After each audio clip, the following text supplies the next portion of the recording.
breves que coquetean un poquito entre filosofía, poesía, máxima o norma de vida. Están ahí como digamos en esa cuerda floja, ¿no es cierto?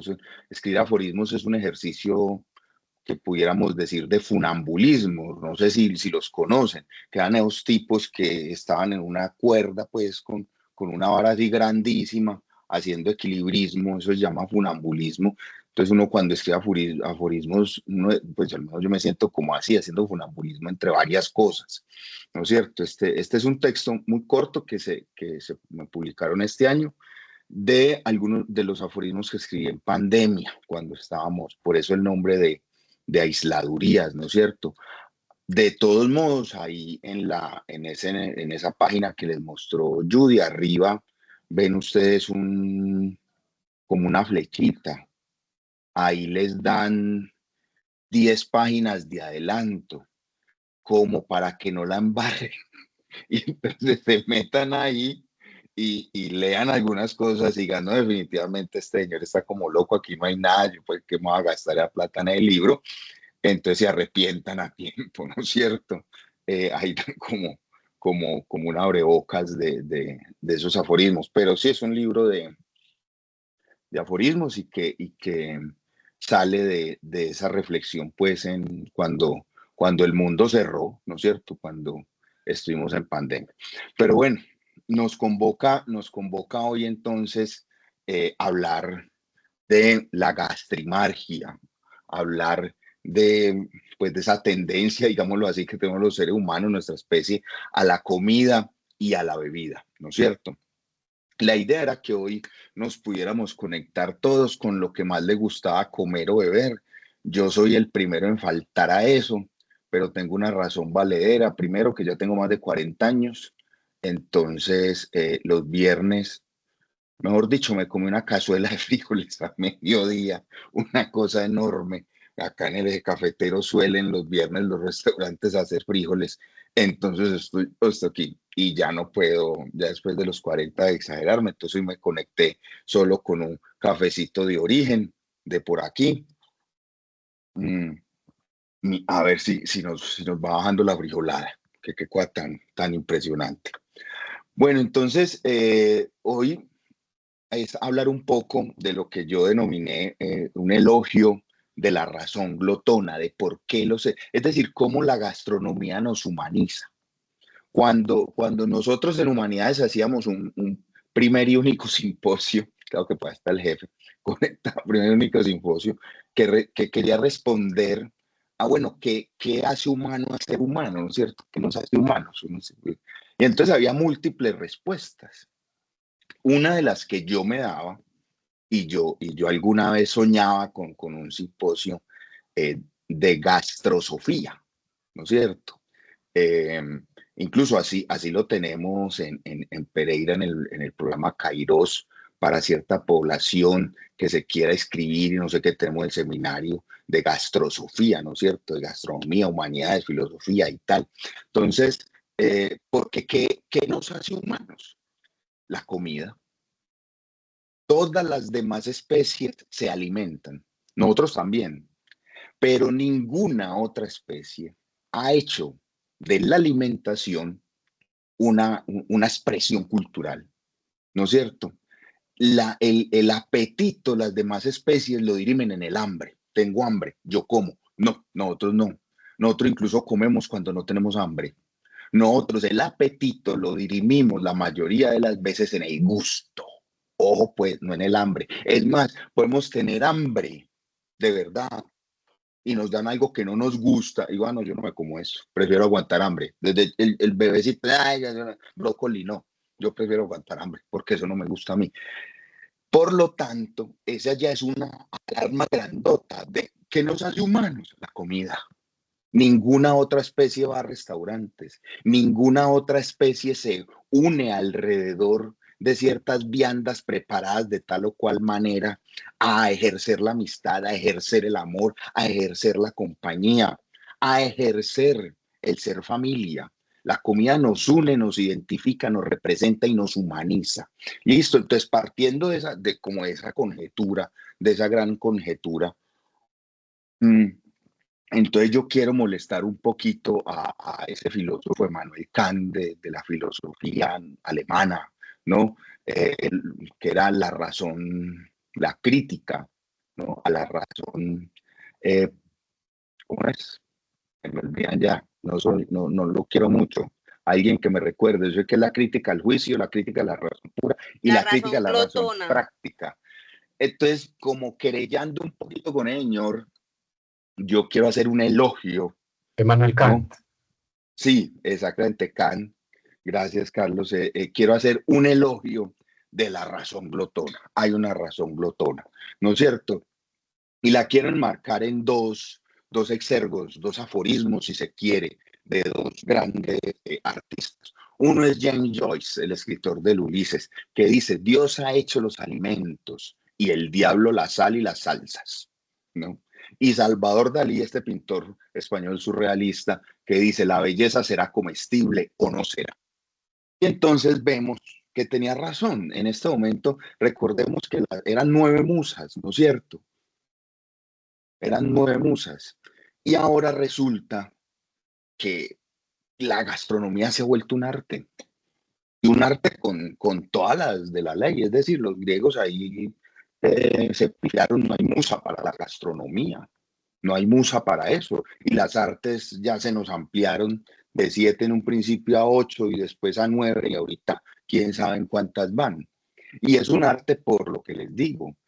Nosotros no solamente es, venga yo mato y me como eso y se acabó. No, no.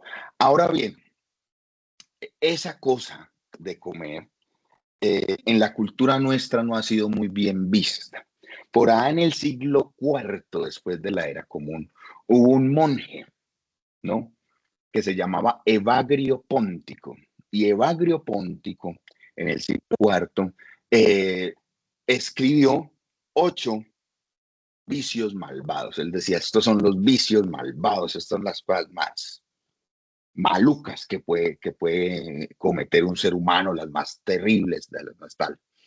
Obviamente estaba la gula, que bueno, en realidad Bagrio Póntico, como era ortodoxo, el Ponto, lo que pasa es que ahí todavía no recuerdo si había estado, si había sucedido el cisma o no, pero bueno, era la iglesia de Oriente, la iglesia católica de Oriente, los ortodoxos. Entonces él le llama a ese pecado la gastrimargia, comer y beber en exceso, porque las dos cosas van juntas, la comida y la bebida, ¿no es cierto? En la mayoría de las culturas. Nosotros no, yo no sé en Colombia porque la gente la mayoría de las veces se sienta con una botella a embrutecerse y no come. Pero en la mayoría de las culturas, vos salir del país y hay cositas para picar. Tú te tomas un vino, te tomas un gin tonic, tal vino sale con esto, esta cerveza sale con aquello, maridan. Acá nosotros como que lo único que maridamos es el alma con la botella y entonces pues, pero eso, bueno, ahorita menciono eso, eso ha ido cambiando, la oferta gastronómica en Colombia se ha ampliado. Pero bueno, este cura habla de la gastrimargia, de comer y beber, y dice, bueno, hay 8 vicios malvados. La cosa le suena mucho a un Papa Gregorio, que ya es santo. Y San Gregorio Magno dice, hombre, ese cura oriental tiene razón, pero no 8, son 7, porque la tristeza, quita la tristeza, no.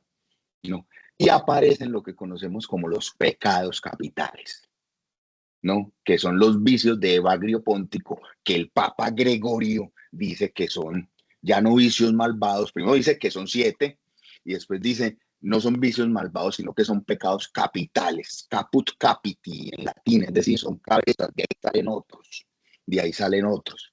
Eh, la teología, este texto cuando lo escribí yo lo discutí con el arquimandrita ortodoxo acá en el Eje Cafetero, no recuerdo el nombre del arquimandrita. Eh, y ellos tienen una cosa muy curiosa, me llamaba, obviamente la discutimos porque el arquimandrita salió bueno para el vino y para los quesos. Entonces, ya a altas horas de la noche, con mucho vino y mucho quesito y mucho jamón, el arquimandrita me decía lo siguiente, Me decía, profesor, eh, resulta que ellos siguieron con lo de Bagrio Póntico, la iglesia ortodoxa. Y me decía, y lo peor es la gula, porque el catolicismo ortodoxo cree que, y con toda razón, si vos aguantas hambre, no cometés ningún otro pecado. Es decir, él me decía, a uno le da por ser lujuriosos cuando está lleno. Te hagan tanto hambre, no desea ni la mujer, ni el prójimo, ni nadie, ni nada, ¿no? A usted le da por hacer cosas, bueno, la pereza después de quedar muy lleno, ¿no es cierto? El ocio, tiene ánimo para ser irascible, tiene ánimo para envidiar. Decía, lo peor es la gula. Entonces, por eso esta gente como que ayuna mucho en esos monasterios. No es la arquimandrita que yo conocí, no, de ayuno un poquito, ¿no es cierto? Entonces aparecen esos pecados. Y ahí aparece este pecado de la gula, de la comida, pues, en exceso. ¿No es cierto? No obstante, hay que decir algo sobre esos pecados. Dirá usted, ¿por qué comenzó con los pecados? Porque resulta que en los tiempos que corren, mmm, estos pecados, ve, si ustedes analizan, hay cosas que de manera individual pueden ser mal vistas, pero de manera general como sociedad nos convienen. Por ejemplo, no sé, la pereza en una persona, en una sociedad como la nuestra, de cada negocio, la pereza puede ser, tener un empleado perezoso es muy maluco, eso es un encarte. Ah, pero cuando es en grupo y aparece la industria del turismo, del ocio y de la pereza, es toda una industria que mueve cantidades de plata para que la gente haga pereza. Obviamente pereza regulada, ¿no? Porque la sociedad regula también. La sociedad, nuestra sociedad, más que, porque con los pecados capitales no pudieron, se dieron cuenta que nos gustan. Nos gusta la pereza, nos gusta la lujuria, nos gusta la gula, nos da piedra y le decimos a la gente lo que pensamos, en fin. Eh, entonces lo que hicieron fue como regularla. Por ejemplo, con el ocio, eso sería motivo por la mecánica, ¿no es cierto? Con el ocio es muy curioso. Pues vos trabajas, y ahorita a las 6 de la tarde, viernes 6 de la tarde, para la mayoría de la gente, listo, se acabó, hermano, y hay puente. Es decir, te regulamos la pereza. Ahí puedes hacer pereza, ahí puedes hacer ocio, y además gasté mucho. Váyase en temporada baja en este puente para Santa Marta, que eso está barato. Meta el tarjetazo que vos te lo mereces, para eso trabaja. Y entonces mueven una industria grandísima. Y lo mismo, entonces todo el año, pero unas vacaciones para que usted descanse, ¿no es cierto? Pero es sobre la pereza. La vanidad excesiva, por ejemplo, en una persona sola puede hacerla indeseable, una persona vanidosa, uno como que, uy, no, qué pereza fulana. Ah, pero la industria cosmética y el capital que mueve la industria de la moda y la industria cosmética, que lo que hacen es asusar la vanidad de la gente, ahí sí nos interesa. Y lo mismo pasa con la gula, ¿no?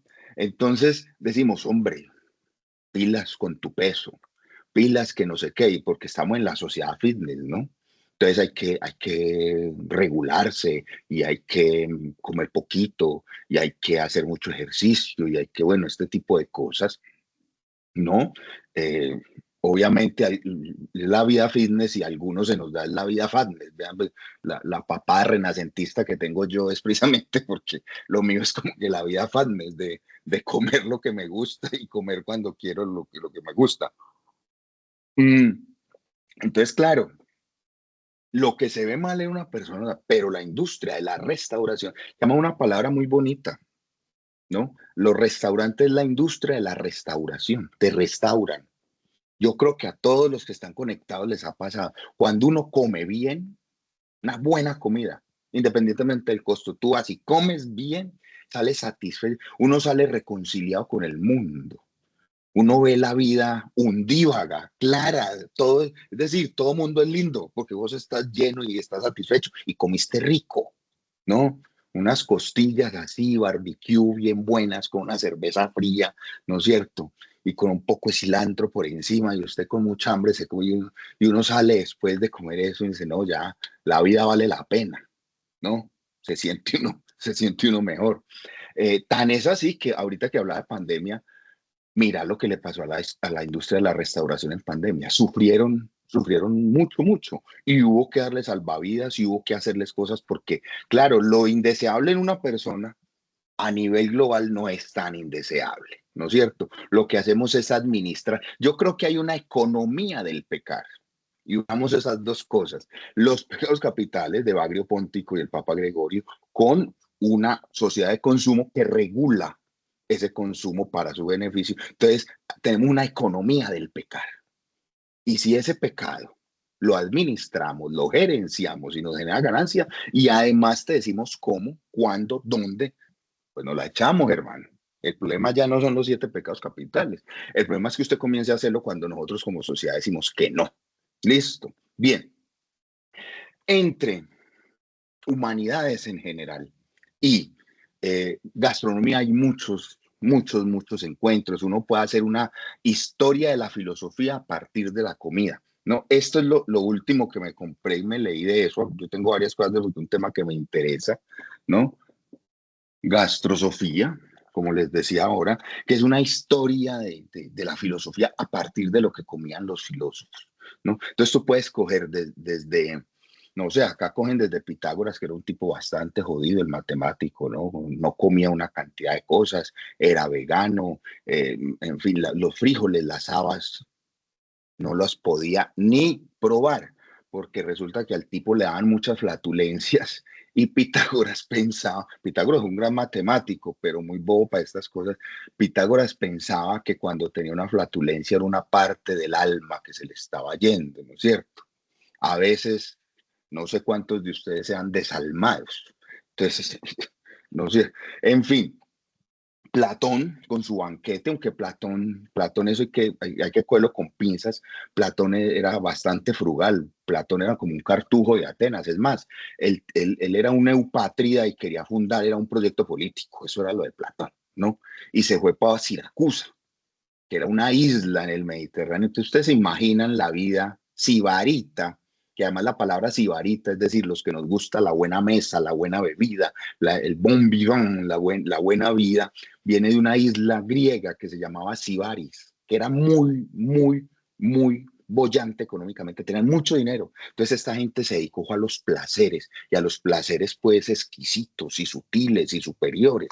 Entonces Platón y otros idealistas se quedaron escandalizados y quien vivía así le pusieron Sibarita por la isla de Sibaris. Llega a Siracusa, que es una isla parecida, y el tirano que había ahí, el tirano Dionisio, solo con ese nombre ya uno se ubica, hermano, ¿no es cierto? Pues el dios del vino y la ebriedad. Entonces, el tirano Dionisio era un juerguista, pero de esos, pues, gigantescos. Y llega este señor, además bajitico, porque Platón era bajitico y de espaldas anchas, mm, a decirle al tirano que pilas, que no coma tanto, que no beba tanto, que ayune, incluso en una carta de Platón es muy curioso, aunque aquí me estoy saliendo del tema y el tiempo, pero hay una carta de Platón muy curiosa que le manda a uno de sus discípulos en Atenas y le dice, esta gente es horrible, come 2 veces al día. Y lo dice escandalosa. Dice, come 2 veces al día, te puedes imaginar. Y nunca duermen solos y beben vino, que da miedo. Esa gente, yo no sé, es una cosa terrible. Y Platón sale casi que escandalizado de allá, o sale no, al final el tipo Dionisio ya está acá, de la cantaleta de este filósofo moralista, eh, lo manda de vuelta a Atenas con tan mala suerte que naufraga y lo cogen de esclavo. Y entonces llegan a decirle al tirano, al rey, vea, majestad, el filósofo que usted tenía acá en la corte, naufragó y no sé qué, y entonces lo cogen de esclavo. Y, ay, siquiera, allá quedó bien. Y como es filósofo, yo creo que ni cuenta se ha dado que lo esclavizaron. Y son los atenienses los que tienen que recoger para pagar el rescate de Platón. Pero bueno, esa es otra historia. Pero ahí está. El personaje de Platón Sócrates es un personaje muy interesante porque a él sí le gusta la comida y le gusta mucho el vino. Sócrates tenía fama de ser gran bebedor. Incluso cuando uno se lee el banquete, para mí esa imagen me habla más de la filosofía de Sócrates que todos los tratados que yo me he leído sobre eso. Sócrates era el simposiarca casi siempre, es decir, quien administraba el vino en el simposio. Simposio es beber juntos, el banquete, lo tradujeron banquete, pero en griego es simposio beber juntos. Entonces él administraba el vino para que la gente no se pusiera muy aburridora, no se emborrachara muy feo, las comidas, cómo iban apareciendo en ese simposio. Y al final queda Aristófanes, Agatón y él. Todo el mundo se durmió. Todo el mundo se durmió. Eh, y a las 5 y pedazo de la mañana se le duermen Agatón y Aristófanes, los últimos dos dialogantes. Él los coge, los cobija, muy querido, y esa imagen de Sócrates, amanecido, ahito de comer y de beber vino, trastabillante todo prendido por la aurora ateniense, muy seguramente hice a su casa donde Jantipa, a que le alegara, porque Jantipa era una mujer jodida, a bañarse y a organizarse para ir a dar clase, no porque tenía que ir a dar clase. Me habla a mí más de la filosofía socrática, de lo que era, me dice más cosas a mí, esa imagen de ese hombre que sale ebrio a enfrentar la realidad, ¿no es cierto? Y bueno, uno puede seguir rastreando esto de la comida en grandes escritores. Nietzsche barruntó, porque era un genio, ¿no es cierto? En el Ecce Homo, él dice incluso él llega a afirmar en el Ecce Homo que nuestra salvación depende de la alimentación. Dice, más que de ninguna antigua sutileza teológica, dice Nietzsche. Depende más es de nuestra alimentación. Y un gran americano que fue don Alfonso Reyes, tal vez el ensayista más grande que dio América Latina en el siglo pasado. Don Alfonso Reyes, que parecía un nombre, un tipo chiquito, barrigón, ¿no es cierto? Calvito. Era un tipo que despachaba a partes iguales grandes cantidades de conocimiento y de comida. A él casi no le gustaba la bebida, pero era maravillado incluso tiene un libro de ensayos sobre cocina, se llama Memorias de Cocina y Bodega, y de ensayo literario, no da recetas, ¿no? De los restaurantes que visitaba en Europa, de qué era lo que hacían, de no sé qué. Fue un gran comilón, don, don Alfonso Reyes.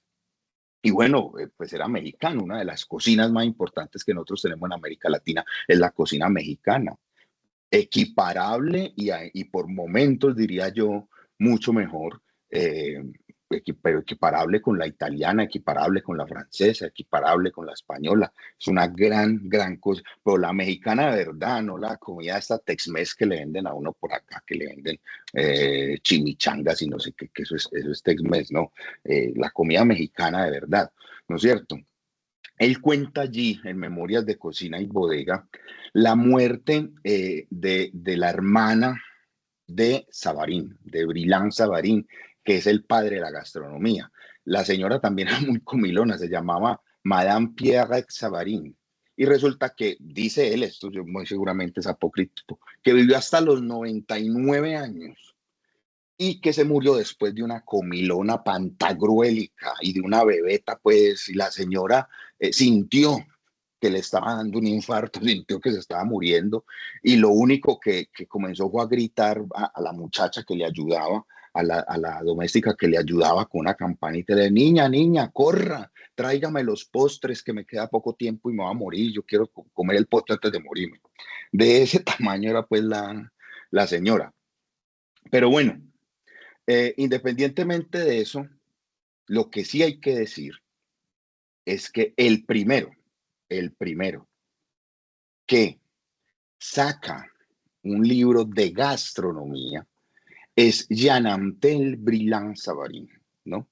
Y lo saca por allá en 1825, un francés. Los franceses, la comida francesa es una cocina, eso sí, engorda porque eso es a base de mantequilla, pero la comida francesa es una maravilla y grandes chefs y grandes cocineros, ellos tienen una vaina con la comida, los franceses y con los vinos y con los quesos y con las viandas, ¿no? Por ahí en 1825 él saca una cosa que llama La Fisiología del Gusto, que son 415 páginas.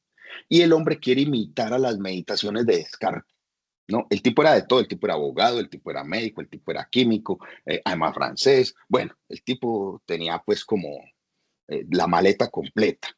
Y entonces él habla y saca esa fisiología del gusto y por primera vez, eh, digamos, sistematiza una reflexión seria sobre la gastronomía en esta parte de Occidente o en Occidente. Sí, de pronto alguno que esté conectado, que sepa historia, no, pero este señor se está saltando un poco de gente muy importante. Por ejemplo, recuerda uno acá el Duque de Villena, que saca en el 1400 saca el Arte Cisoria, que era un libro de cómo se tenía que cortar la carne, porque el rey de España tenía un tipo experto en cortar la carne.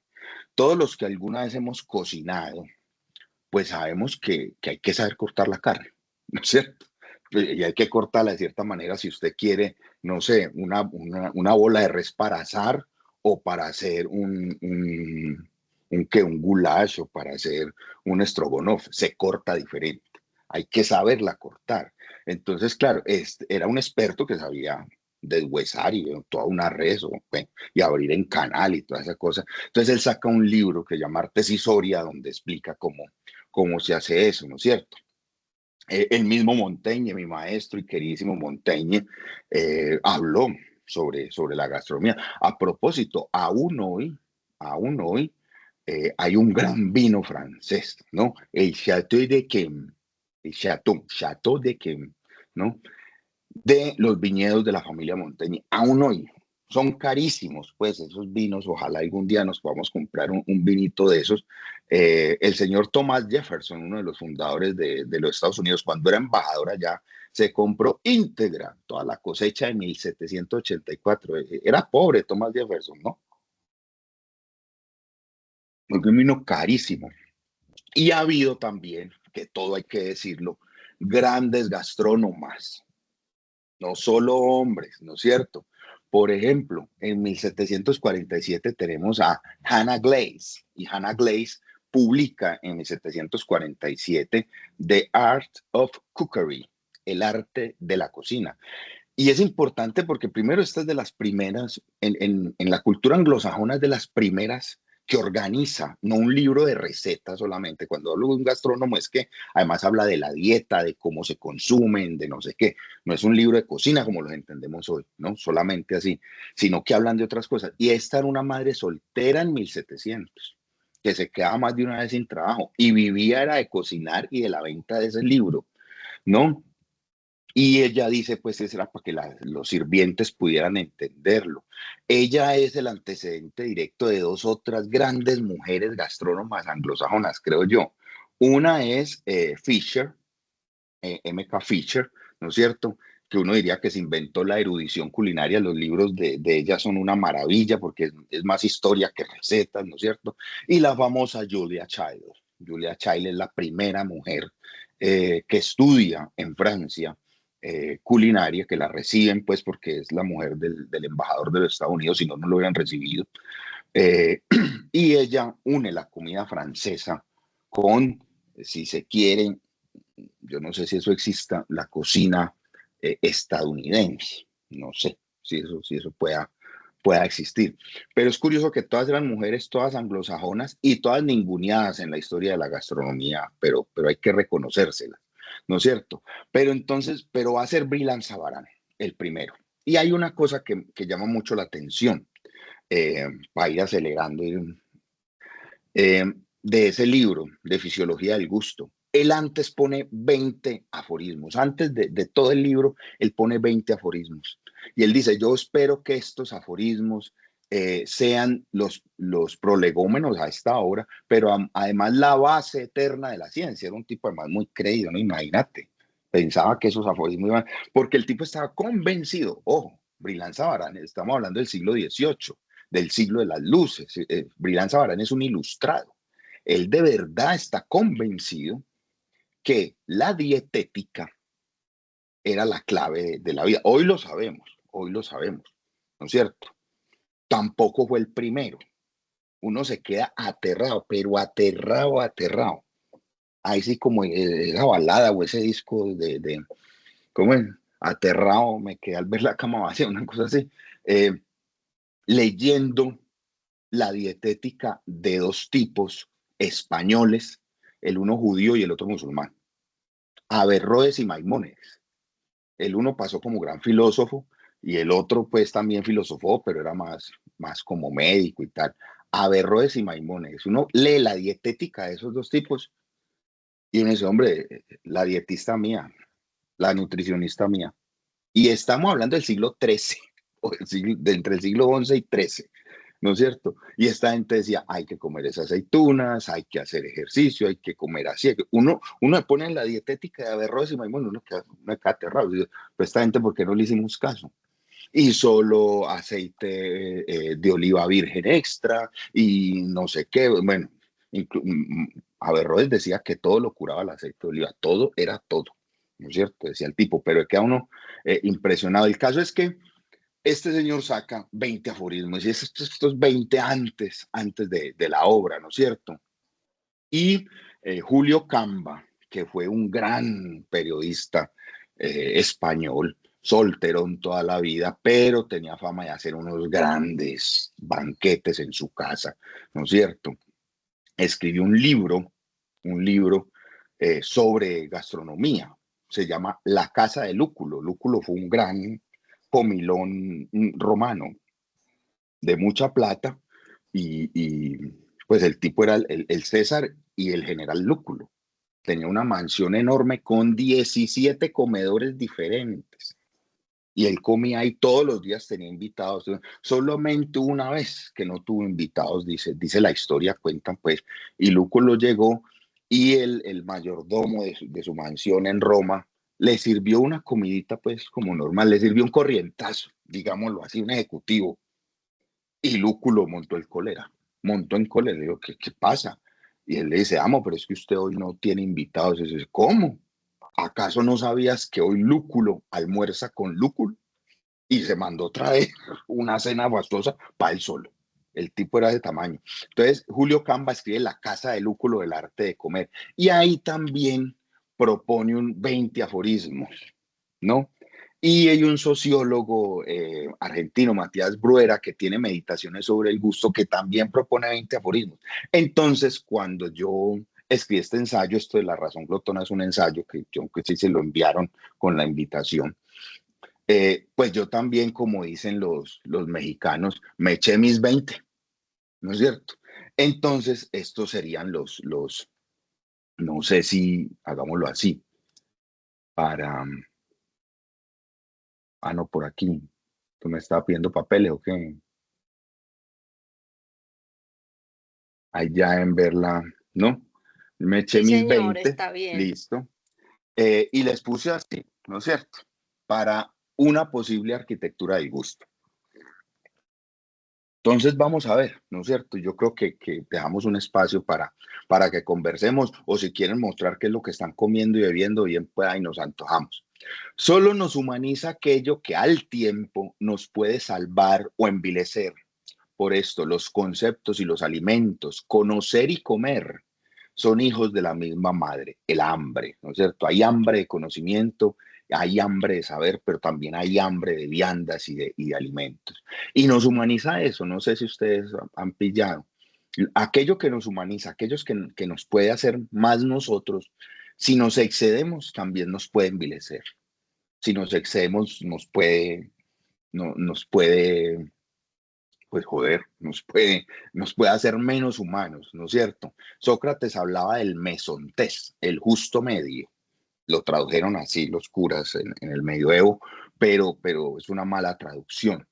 Cuando Sócrates habla del mesontés, era el medio para ti. ¿Cuál es tu medio? Incluso después de proponer el mesontés, dice, el atleta melón, que así se llamaba, no era para la charla, pero me acabo de acordar, el atleta melón, se come al desayuno 8 huevos y a él no le hacen daño porque él es un atleta. Pero si yo me como 8 huevos, me jodo. Entonces, lo que Sócrates decía no era el justo medio, no era ni tanto que queme al santo, no, no, no, no, no, no. El mesontés era cuál es el medio tuyo. Si vos todavía, no sé, acá hay gente joven conectada, si vos todavía podés hacer la que yo ya no puedo hacer, meterse la frijolada esta de mediodía y hasta ahora, no sé, a las 4, comerse una media tardecita de no sé, un pastel o algún, pues usted lo puede hacer y no le hace daño. Pero yo después de ese tazón así de frijoles con chicharrón y tajada y maduro y aguacate y arepa, todo esto y arroz, pues claro, ya no puedo hacer eso. Entonces el mesontés es el medio para ti, ¿no? Habrá el que se tome un mediecito, el que se tome una botella de vino y la pase muy bueno, ¿no? Habrá el que se tome la misma botella y ya, y no a lora y no papagayo. Entonces, ese no es el medio suyo, ¿no es cierto? Bien, la gastronomía es el punto intermedio entre el apetito y el deleite, por lo que les explicaba. Nosotros somos la única especie que unimos el hambre y el gusto, el apetito con el deleite. Como las palabras, no hay dietética inocente, ¿no? La dietética viene preñada de una ética, ¿listo? Nuestro régimen alimenticio nos delata y es que la gastronomía suele ser una disciplina jurídica, claro, porque hay un régimen, hay una normatividad y casi que uno puede decir, dime qué comes y te diré quién eres, ¿no? ¿Cómo conciliar el etílico y la ética? Fue una pregunta constante en la vida de Kant, del que ahorita les hablaba y me recordaba Carlos Julio. Kant en su juventud fue bastante loquito en Königsberg. Fue bastante juerguista, amanecía, bebía, muchas amigas, y de un momento a otro el tipo se volvió así, rígido, ¿no es cierto? De una disciplina, pues, espartana. Como siempre habla glotones vergonzantes, el profesor prusiano antepuso la moral a la ética y el régimen al etílico, inaugurando sin pretenderlo una crítica de la razón dietética, porque la comida de Kant, él no, pues obviamente no se medían calorías en esa época, pero lo que ahorita llamamos el plato Harvard, ¿no? Que es un carbohidrato, vegetales y una proteína con la mitad de vegetales y los otros dos cuartos de proteína y carbohidrato. Eso prácticamente lo inventó Kant. Kant era un tipo que comía si era frugal y solo media copa de vino y después un vaso de agua y después una caminata con unos ejercicios de respiración. Y siempre era así, ¿no es cierto? Entonces, de cierta manera, funda una crítica a esa razón dietética. Ericitón, Lúculo y Epicuro, ¿no? Representan cada uno las tres críticas de la razón glotona. Ericitón era un tipo excesivo, no un griego excesivo en la comida. No, Lúculo, el segundo, la razón del gusto, como les digo, ya era paladear, era el deleite, y Epicuro es la razón frugal. Epicuro, a pesar de la mala prensa, el epicureísmo sí busca el placer, pero hasta que no te genere displacer, ¿no es cierto? El epicureísmo no es vamos a hacer y deshacer. No, no, no. Ah, si eso a ti ya te genera displacer, si te comes la hamburguesa de 3 pisos a las 9 de la noche y el reflujo ya eso no es ser epicureísta, ya eso es como otra cosa, ¿no es cierto? Los europeos encuentran a América buscando condimentos para agregarle a la sopa. No sé si recuerdan eso. Él venía buscando especias, venía buscando canela, venía buscando la pimienta, venía buscando eso, condimentos para agregarle a la sopa. Y la pasta boloñesa existe gracias a que dos aventureros italianos juntaron los fideos chinos y el tomate americano. El verdadero motor de la historia es la gula. En realidad, a América se lo encuentran es por golosos. Y muchas de las cosas que tenemos y las búsquedas y las grandes empresas de conquista eran por comida, sino que a veces eso se nos olvida, ¿no es cierto? Bueno, adelantémonos un poco por la hora. Ta, ta, ta.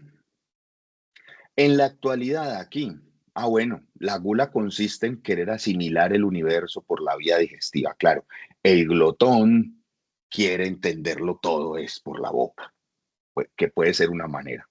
En la actualidad asistimos al momento como monumento. De allí la museificación, si está por ahí todavía María de Cilia, de allí la museificación de la experiencia gastronómica. Esto es muy curioso, de un tiempo para acá todo el mundo publica lo que come en redes, en el estado de WhatsApp, en Facebook, bueno, yo no tengo redes, pero ¿qué redes? Pues Instagram, TikTok y bueno, todas las cosas que habrá ahora, pero lo que sea que estén comiendo lo publican por ahí. La foto con la chuleta de 3 metros, pues, la selfie. Estamos asistiendo a la museificación también de la experiencia gastronómica. Eso es muy, Muy curioso, eso antes no pasaba, ¿no? Los grandes vinos y las viandas son metáforas rápidamente desgastadas por el uso constante. De allí la renovación permanente del menú. Los grandes restaurantes están renovando el menú constantemente. Concubinato vergonzante entre el mercadeo y nuestra biología. Claro, uno se aburre rápido. Entonces, ellos tienen que cambiar nuevos platos. La boca, ese umbral donde comparecen al unísono el gourmand, el beodo y el poeta, ¿no? El gourmand es el bon vivant, el que le gusta comer bien, el borracho y el poeta, todos es desde la boca. Los vinos, bien lo sabe el sibarita, no son otra cosa que ideas añejadas en una botella. A ver, y el último, o los dos últimos, la condición necesaria para ser pastelero es tener alma de matemático. Todos los cocineros aspiran a la belleza, los reposteros a la perfección. Si ustedes tienen la fortuna o disfortuna de conocer un repostero, ellos son, vea, y miden y no sé qué. Y si esto queda malo, todo el pastel se va. O todo el postre lo botan completo. No, no, no. No pasa así con los otros chefs. Los chefs de otras, no, que no son reposteros, no. Ah, échele así, o sea, lo arreglan de alguna manera. No, ellos tienen alma de geómetra, si se quiere, los reposteros. El pecado original de Adán y Eva radicó en comer lo que no debían para ganar la expulsión del paraíso. No comen del fruto prohibido. La originalidad de nuestro pecar, en cambio, radica en saborear lo indebido para lograr regresar por un momento al Edén. Lo que les decía, una buena comida, un buen postre, lo regresa a uno por un momentico al paraíso. No sé si haya alguna pregunta, si alguien quiera participar, mostrarnos qué está comiendo o algo. No, pues el vino que usted está tomando, ya quisiéramos estar tomándolo nosotros. ¿Cuál vino? No, café, de la Ah, yo finca no, del suegro mío, de la finca del suegro mío. Cafecito de origen, no, vino no, ya estamos es con agua. No, muy lleno con esa friolada, qué embarrada. se arrepiente de lo que comió, profesor. Te No, no, hizo no, me falta un arrepiento de heladito, un cómo postre. quedé. Me arrepiento de cómo quedé, no de haber comido. Olvídese, ¿qué? Yo no me arrepiento de comer nunca. De cómo quedé, sí, ¿cómo me voy a arrepentir yo de una friola? A mí que No, me no se levantan puede. con frijoles. No, el que no le gustan los frijoles no quiere a la mamá. No, ya lo comido, comido queda. Sí, no, yo no me, no, no, no, no, no, yo no soy un glotón vergonzante. No, a mí me da pena. Me encanta y me encantó que quede ahito, pero bueno, Lo malo es nada que que no. se refleja porque crece uno a los lados. Ah, sí, la bodega, pero Karime, nada que no cure un Alcacelser. Pues sí. Bueno, No sé. en el chat no veo comentarios, pero no sé, creo que tenemos unos minutos. Por favor, aprovechemos estos minutos. Quien desea participar, pueden levantar la manito, abrir sus micrófonos. Salieron con hambre. No, pues después de esa conversación con la bandeja paisa y todo. Salieron con hambre, ¿o qué? Bueno, a ver, Tan, Carlos Julio de pronto, si nos tan desganados. deleitan, sí. Lo que pasa es que uno después de Hola escuchar al programa, Cristian, uno se queda Hola, pensando. Carlos, ¿cómo hola va? Julie, como siempre, encantado de escucharte. Es una disertación muy interesante, me gusta muchísimo. Y creo que como empezaste con ¿qué hace humano al ser humano? Es una entrada muy buena porque nosotros somos eso que comemos y me pareció muy, pues como siempre, están muy bien documentados, ya quiero leer tu ensayo, tus libros. Y me gustaría mucho si en alguna ocasión podemos hablar de eso que empezaste. Mira que ha llegado a ser tan importante conocernos a través de la cocina que hay un canal argentino dedicado a la comida que se llama El Gourmet. Y Gourmet. es delicioso ver el gourmet. Yo lo veo así, yo no puedo ni tomar nota Yo me ni... entretengo con mi esposa, podemos ver eso. Sí, sí, sí. Y uno sí, Sí. pues hace algunas cositas. Aprendí a hacer berenjenas, por ejemplo, que las berenjenas no estaban en la canasta de mi casa. Pero hemos ensayado las berenjenas y hemos hecho muchas cosas. Entonces, hay como cierta tendencia en las redes, porque las redes no todas son para maledicencias y cosas de esas. Hay unas que me gustan mucho. Eh, En Pinterest hay unos canales especiales para cosas de comida. Hay uno que se llama Sin Gluten, entonces también converge la salud y se reúne un montón de gente a hacer nutracéutica, un Sí, principio ayurvédico que dice que tu alimento sea tu medicamento y tu medicamento tu alimento. Entonces, hay como una especie de nueva manera de entender la cocina internacional, eh, donde convergen la salud, el fitness, estar liviano, con algunas visiones geopolíticas. ¿Por qué no comer carne? Y tienen toda una sustentación geopolítica de por qué no tengamos vacas, acabemos con la ganadería, es mejor una cabra o dos cabras o tres cabras que una vaca. Y uno lee un montón de apreciaciones geopolíticas de cómo la comida o las grandes industrias alimenticias, como las hace Discovery, están envenenando a la gente. Entonces, ese dulce no es dulce, ese chocolate no es chocolate, mm, esos sabores artificiales. Entonces, yo creo que has dado en el clavo, mi amigo. Yo creo que este tema tiene que ser uno para muchas conversaciones. Eh, yo creo que la cogiste por el lado más difícil, pero es que a vos no te queda nada difícil, y es mirarlo desde la filosofía en retrospectiva y poner a hablar a todos estos ensayistas y traernos a nosotros que somos tan legos en esas, bueno, no se puede ir tan legos, somos legos definitivamente, o sea, eso no sé, es que no sabemos nada de eso, pero nos antojas, y voy a usar la palabra antojarse en todo el sentido de la palabra, de poder seguir trabajando el tema. Entonces, yo creo que nos has dejado muy a gusto, creo que uno descubre muchas cosas escuchándote y creo que esto tiene más hacia adelante que hacia atrás.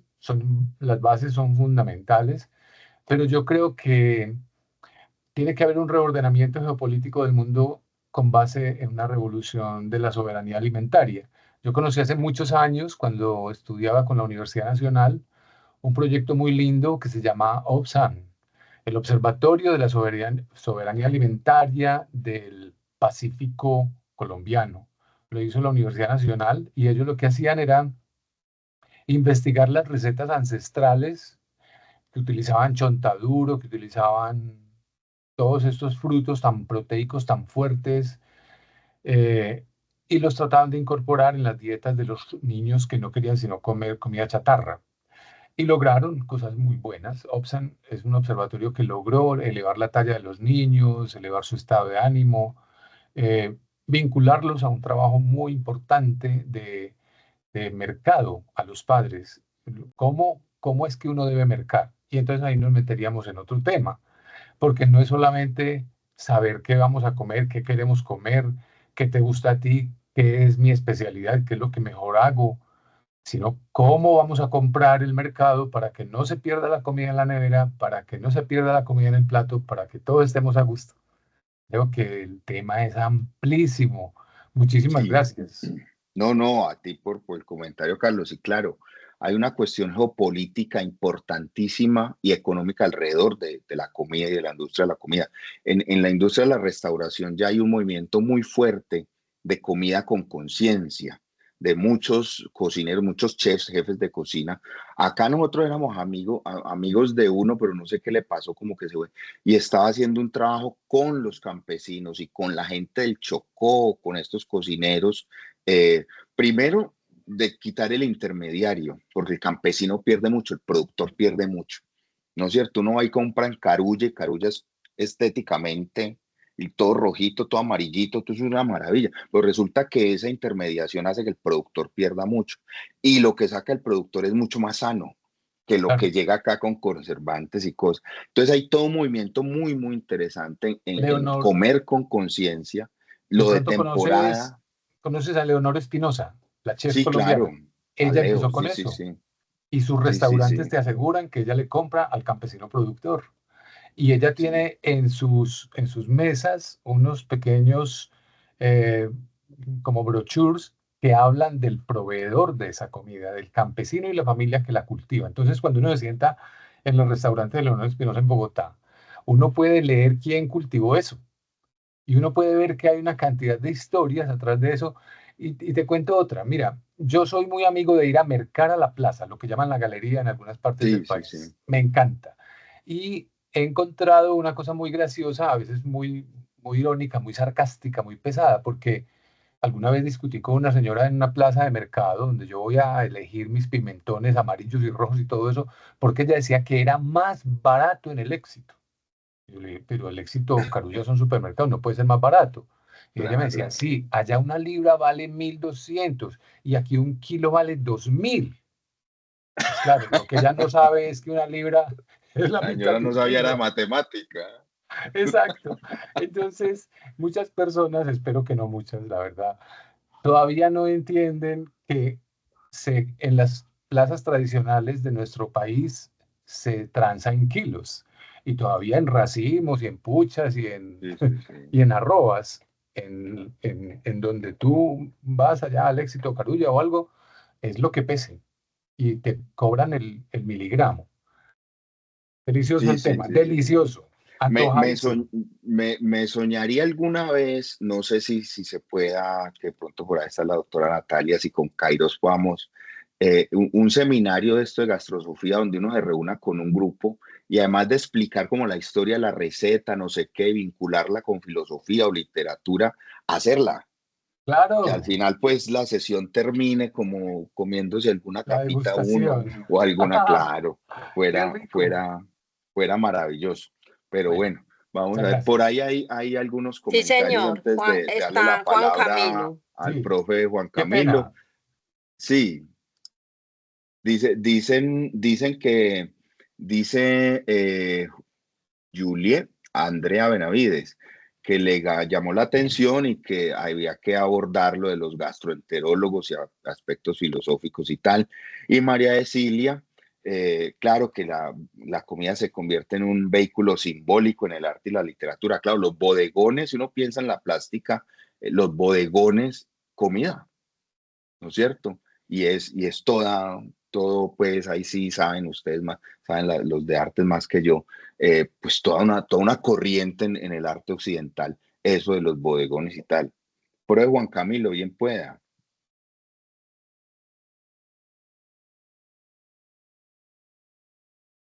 Profesor Juan Camilo, el micrófono es todo suyo. Bien pueda. Y la cámara también. Ah, Hay también. que, A ver. Hola, buenas, ¿cómo se encuentran? Espero que se encuentren muy Hola, bien. hola, profe.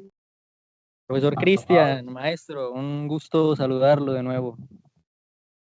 igualmente, mi hermano.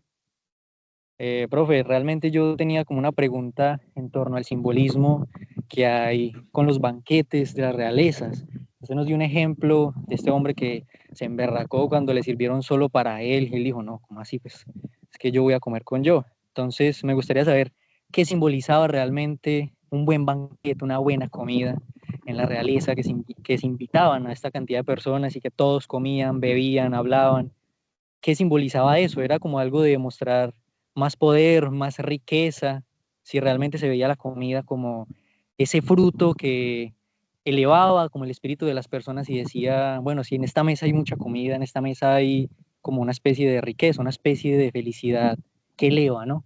Entonces, esa era como un poco mi pregunta. Pues mira, Juan, siempre, obviamente la comida y esos banquetes siempre han sido un símbolo, pues, de estatus, ¿no es cierto? Los pobres no ofrecen ese tipo de banquetes. El comparte es lo que tiene. De ahí viene la palabra compañero, ¿no? Cum panis, con quien comparto el pan, lo parto y tal.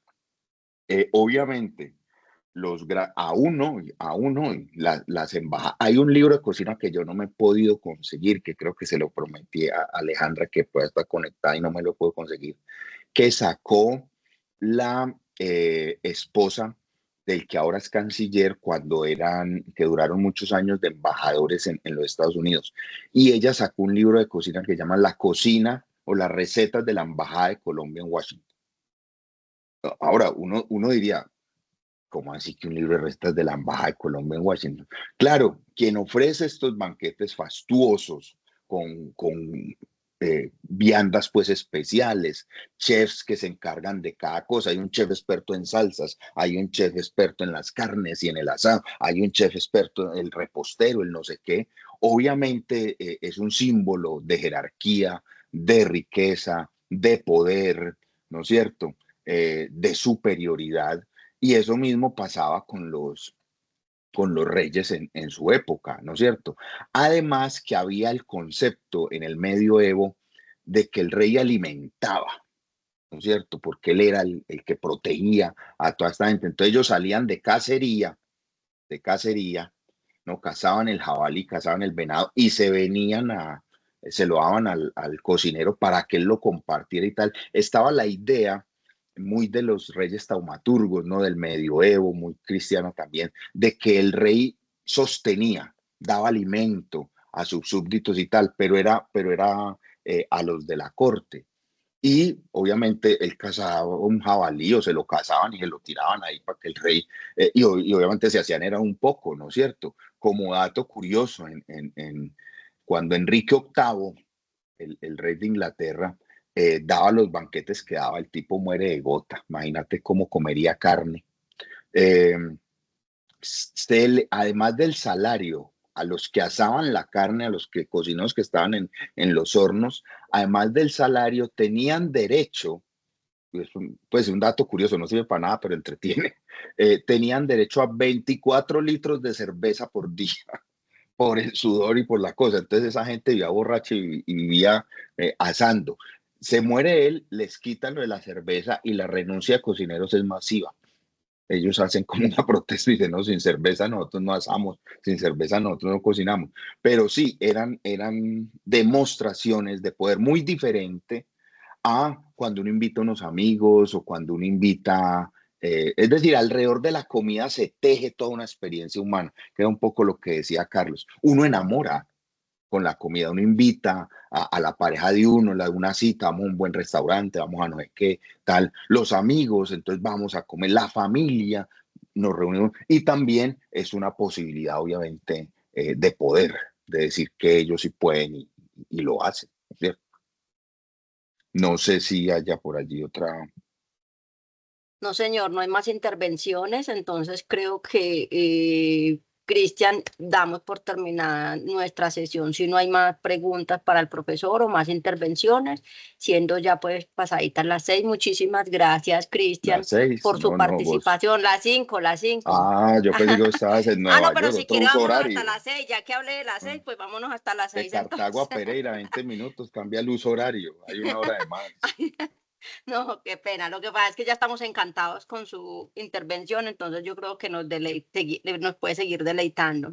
Muchísimas gracias a todos por haber participado en nuestra mecánica cuántica y lo invitamos entonces el próximo mes, no se los pierdan y muy atentos a la temática que nos viene, que va a ser también muy, muy entretenida.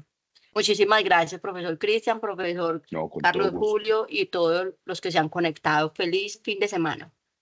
Igual, un abrazo. Gracias Un por abrazo, muchas conectarse. gracias, un abrazo Gracias, para hasta todos. luego. Chao. Gracias, profe. Vale, con gusto. Gracias. Chao. Chao, María C. Chao, María C. Gracias.